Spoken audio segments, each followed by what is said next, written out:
Hi guys, welcome back to the another video. இன்னைக்கு இந்த வீடியோவில் நம்ம பார்க்க போகிற மூவி 2023ல ஒரு ஹாரர் மூவியா ரிலீஸ் ஆன the deep of murder show அப்படிங்கிற ஒரு மூவி.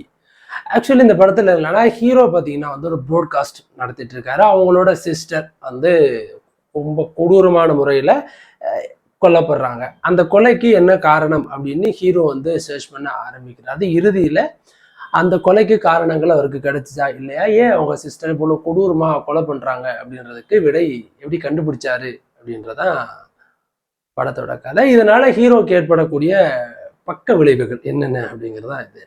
ஆக்சுவலி படத்தோட இதுதான் மெயின். அண்ட் படத்தோட ப்ளஸ் அண்ட் மைனஸ் அப்படின்னு பார்க்கும்போது ரன்னிங் டைம் ஃபர்ஸ்ட் பார்த்தலாம் 1 hour and 20 minutes. அண்ட் இந்த படத்தோட ஸ்க்ரீன் பிளே ரொம்ப ஈஸியாக நம்மளால ப்ரொடெக்ட் பண்ணக்கூடியதாக இருந்துச்சு. இதுதான் அடுத்த காட்சி அப்படின்னு படத்தோட வில்லன், மெயின் வில்லன் யாரு அப்படின்ற ஒரு விஷயத்த வந்து நம்ம படம் பார்க்கும்போதே அந்த கேரக்டர் பார்க்கும்போதே நமக்கு டெஃபினட்டாக தெரிஞ்சிடும். டெஃபினட்டாக இவன் தான் மெயின் வில்லனாக இருப்பான்னு. ஏன்னா அந்த மாதிரியான ஆக்ஷன், அந்த மாதிரியான ஒரு ரியாக்ஷன், அந்த மாதிரியான ஒரு ஸ்க்ரீன் பிளே தான் படத்தில் வந்து மெயின்டைன் பண்ணியிருக்காங்க. அண்ட் அதே மாதிரி பார்த்தீங்கன்னா வந்து அந்த ஹாரர் எலிமெண்ட் அப்படிங்கிற விஷயம் வந்து படத்தில் நல்லாவே சூட்டபிள் ஆகி இருந்தாலும் ஷா அப்படின்ற படம் ஒன்று நமக்கு ஞாபகம் இருக்கும். ஸோ இந்த ஷா கேட்டகிரியில் இந்த படங்கள் எல்லாம் நிறைய வந்துரு. ஷா அண்ட் எஸ்கேப் ரூம் அப்படின்னு எக்கச்சக்கமான படங்கள் இந்த மாதிரி வரிசையில் வந்தபடியா இந்த படத்தை நம்மளால ரொம்ப டீப்லியா போய் வந்து ரசிக்க முடியலை அப்படிங்கிற ஒரு விஷயம். அண்ட் இந்த மாதிரியான படங்களும் எக்கச்சக்கமாக ஆல்ரெடி நிறைய பார்த்தாலும் புதுசாக அந்த படத்தில் ஏதாவது ஒரு விஷயத்த வச்சு ஆடியன்ஸை கவர் பண்ணி அவங்க மிஸ் பண்ணிட்டாங்களோ அப்படின்னு நினச்சி அண்ட் நிறைய அந்த ஹாரர் எலிமெண்ட்டை தான் யூஸ் பண்ணியிருக்காங்க. ஐ மீன் சொல்ல போனால் அந்த ஆர் ரைட்டர் அந்த கையை வெட்டி எடுக்கிறது, கழுத்தை அறுக்கிறது, இந்த மாதிரியான ரொம்பவே வந்து ப்ரூட்டலான காட்சிகள் இந்த படத்தில் எக்கச்சக்கமாக இருந்தாலும் பெருசா கதை, திரைக்கதை எந்த ஒரு ட்விஸ்ட் அண்ட் டர்ன்ஸும் இல்லாத அப்படின்ற ஒரு காரணத்தால நம்மளால ரொம்ப டீப்லியா போயெல்லாம் ருசிச்சு எல்லாம் அந்த படத்தை நம்மளால பார்க்க முடியலை.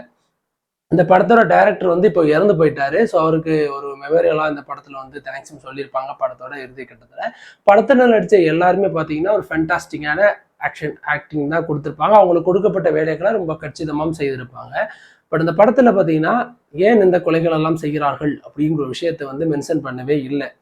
ஏன் அதெல்லாம் பண்ணுறாங்க, சில கேரக்டர்ஸ் எல்லாம் நமக்கு மூஞ்ச மறைச்சே காமிச்சப்படி ஏன் இந்த கேரக்டர்ஸ் ஃபேஸ் எல்லாம் வந்து ரிவீல் பண்ணலை அப்படிங்கிற விஷயம் வரும். ஃபர்ஸ்ட் ஆஃப் ஆல் ஏன் இதை பண்ணுறாங்க, இதனால அவங்களுக்கு என்ன பெனிஃபிட் அப்படிங்கிற விஷயத்த இந்த படத்தில் வந்து நமக்கு சொல்லாமையே இந்த படத்தை முடிச்சிருப்பாங்க. அதுவே கொஞ்சம் ஒரு கில்ட்டியாகவே நமக்கு இருந்துச்சு. இந்த படத்துக்கு IMDbலேருந்து 4.7 கொடுத்துருக்காங்க. பட் அதை நம்ம ஏற்றுக்க முடியாது. ஏன்னா கொடுத்ததே மொத்தமே 10 பேர் தானே. ஸோ அதனால் அதை ஏற்றுக்க முடியாது. ஸோ இந்த படம் எப்படி இருக்குது அப்படின்னு கேட்டிங்கன்னா, உங்களுக்கு இந்த மாதிரி அந்த ஷா, இந்த ராங் டர்ன், இந்த மாதிரியான படங்கள்லாம், இந்த எஸ்கேப் ரூம் அப்படின்ற படமெல்லாம் உங்களுக்கு பிடிக்கும் அப்படின்னா டெஃபினட்டாக இந்த படம் உங்களுக்கு ஒரு நல்ல படமாக இருக்கும் அப்படின்னு நினைக்கிறேன். அண்ட் டீசெண்டான தமிழ் டப்போட அந்த படம் வந்து அவைலபிளாக இருக்குது. நீங்கள் போய் செக் பண்ணி பார்த்துக்கலாம்.